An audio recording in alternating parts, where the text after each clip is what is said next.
ఒకసారి ఆ, నేను మరి స్క్రీన్ మీద కనపడతాను, చుండ్రు వస్తే నాకు ఎట్లా అని ఒక స్కిన్ డాక్టర్ దగ్గరికి వెళ్ళారట. ఆ, వెడితే ఈయన సెలబ్రిటీ కదా, అందువల్ల మీరు నాకు ఫీజు కట్టి వచ్చారు కనుక నేను ఏదన్నా మందు రాయాలి కానండి, దీనికి మందక్కర్లేదండి అన్నట్ట.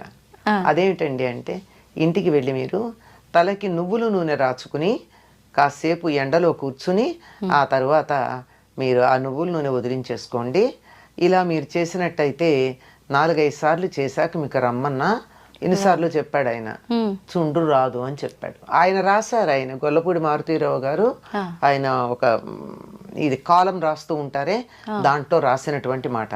ఆయన ప్రపంచ ప్రఖ్యాతిగాంచినటువంటి డెర్మటాలజిస్ట్. ఇది రాసినటువంటి ప్రిస్క్రిప్షన్ రాసిన ఆయన. ఇంటికి వచ్చి ఆ మాట చెప్తే వాళ్ళ నాయనమ్మ తిట్టిందిట. నేను చిన్నప్పటి నుంచి చెప్తూనే ఉన్నాను, బుద్ధి లేదుట్రా అని.